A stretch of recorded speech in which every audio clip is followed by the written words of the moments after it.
Bismillahirrahmanirrahim. Assalamualaikum warahmatullahi wabarakatuh. Salam sejahtera untuk kita semua. Semoga selalu ada dalam keadaan sehat walafiat dan dalam lindungan Allah Subhanahu wa taala.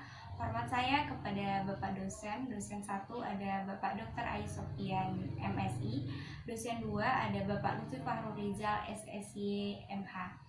Sebelumnya, perkenalkan, nama saya Hermawati, saya dari jurusan Hukum Tata Negara Siasat semester 5 kelas A, nomor induk mahasiswa saya 119303043. Dalam video ini, saya bertujuan untuk memenuhi tugas ujian tengah semester mata kuliah Hukum Pemerintah Daerah. Dalam video ini, saya akan sedikit mereview tentang beberapa materi yang telah dipaparkan oleh Bapak dosen dari pertemuan 2 sampai pertemuan 7, karena pertemuan 1 itu hanya membahas mengenai RPS dan perkenalan antara dosen dan mahasiswa. Baik, langsung saja. Dalam pertemuan 2 yang dapat saya simpulkan dalam video yang Bapak sampaikan pada saat itu adalah faktor-faktor yang menyebabkan pemerintahan daerah lahir atau hal-hal yang menyebabkan unsur-unsur yang menyebabkan adanya pemerintahan daerah di pemerintahan Indonesia. Ada 3 faktor utama yang jadi penyebab pemerintahan daerah lahir. Di antaranya, yang pertama ada konsekuensi dari adanya kekuasaan yang terdapat dalam trias politika yang bertujuan untuk mengefektifkan pemerintahan daerah tertentu, tujuan untuk menyeimbangi check and balance. Lalu yang kedua di antaranya dianut konsep negara kesatuan yang tertuang dalam pasal 1 ayat 1 Undang-Undang Dasar 1945. Lalu yang terakhir adalah negara kesatuan menjadi poin kedaulatan tertinggi ada pada pemerintahan nasional, penyerahan pada kekuasaan daerah, dan tidak adanya satu pemerintahan yang lebih rendah. Jadi semua pemerintahan sama rata, tidak ada satu pemerintahan yang lebih menonjol atau satu pemerintahan yang lebih rendah. Selanjutnya, dalam pertemuan ketiga yaitu membahas mengenai asas-asas dalam pemerintahan daerah. Di sini ada 4 asas. Yang pertama ada asas desentralisasi, ada asas dekontrasi, ada asas pembantuan, dan ada asas kebijakan. Asas desentralisasi yang berarti penyerahan kekuasaan pemerintahan oleh perintah pusat kepada daerah otonom berdasarkan asas otonomi daerah. Alasan dianutnya desentralisasi karenanya untuk memperluas roda pemerintahan, luasnya wilayah Indonesia, keadaan Indonesia yang pluralistik, dan lain-lain. Lalu di samping adanya dimensi-dimensi utama dalam desentralisasi seperti dalam dimensi ekonomi, politik, dan psikologis. Hal ini menjadi ciri utama atau indikator pentingnya adanya bentuk pemencaran dan penyerahan. Pemencaran ini terjadi karena daerah bukan perorangan. Yang dipancarkan adalah urusan pemerintahan daerah. Lalu dalam pertemuan keempat itu lebih menggali atau mempelajari mengenai apa itu asas desentralisasi. Di sini sedikit diambil intinya saja atau benang merahnya. Jadi dalam mendefinisikan mengenai asas desentralisasi itu merupakan pelimpahan wewenang dari alat perlengkapan negara yang ditingkatkan lebih atas kepada bawaannya guna melancarkan pekerjaan di dalam melaksanakan tugas pemerintahan. Ciri-ciri dari asas ini bentuk pemancarannya adalah pelimpahan. Pemancaran terjadi kepada pejabat sendiri atau perorangan yang tadi disebutkan dalam pertemuan ketiga.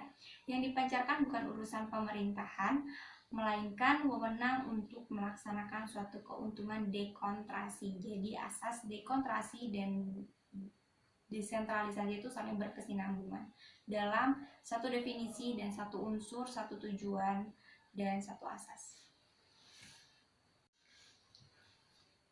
Selanjutnya dalam pertemuan kelima yaitu membahas mengenai pembagian urusan pemerintahan. Di sini ada urusan pemerintahan adalah fungsi-fungsi pemerintahan, uang menjadi hak dan kewajiban setiap tingkatan dan atau susunan pemerintahan untuk mengatur dan mengurus fungsi-fungsi tersebut yang menjadi kewenangan dalam rangka melindungi, melayani, memberdayakan, dan menyejahterakan rakyat. Dalam hal ini termuat dalam pasal 1 ayat 5 Peraturan Daerah nomor 38 tahun 2007. Adapun klasifikasi dalam urusan pemerintahan itu ada 3. Yang pertama absolut, konkuren, dan umum. Lalu adapun urusan pemerintahan itu meliputi dua. Yang pertama, urusan pemerintahan terdiri atas urusan pemerintahan yang sepenuhnya menjadi kewenangan pemerintahan. Yang kedua, urusan pemerintahan yang dibagi bersama antar tingkatan dan atau susunan pemerintahan. Adapun urusan pemerintahan yang dibagi bersama antar tingkatannya dan atau susunannya pemerintahan itu meliputi ada pendidikan, kesehatan, pekerjaan umum, perumahan, penataan rumah tangga, perencanaan pembangunan, perhubungan, lingkungan hidup, pertahanan, kependudukan, dan catatan sipil. Dilanjut dalam pertemuan ke-6 yaitu membahas mengenai otonomi. Jadi ada beberapa jenis otonomi. Ada 3 jenis otonomi. Yang pertama ada otonomi material, yang kedua ada otonomi formal, dan yang ketiga ada otonomi real. Baik, sekarang saya akan sedikit menjelaskan mengenai jenis-jenis otonomi tersebut. Yang pertama disebutkan tadi ada otonomi material. Urusan yang diserahkan menjadi urusan rumah tangga diperinci secara tegas, pasti, dan diberi batas-batas. Dalam prakteknya, penyerahan ini dilakukan dalam undang-undang pembentukan daerah yang bersangkutan. Lalu yang kedua ada otonomi formal. Urusan yang diserahkan tidak dibatasi dan tidak terbatas. Daerah yang mempunyai kebebasan untuk mengatur dan mengurus segala sesuatu yang menurut pandangannya adalah kepentingan daerah.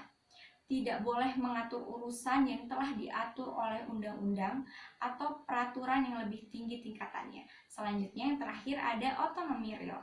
Merupakan kombinasi atau campuran mix dari otonomi materi dan otonomi formal atau formal. Pemerintahan pusat menentukan urusan-urusan yang dijadikan pangkal untuk mengatur dan mengurus rumah tangga daerah, unsur material. Setiap waktu, daerah dapat meminta tambahan urusan kepada pemerintahan pusat untuk dijadikan urusan rumah tangganya sesuai dengan kesanggupan dan kemampuan daerah unsur formal.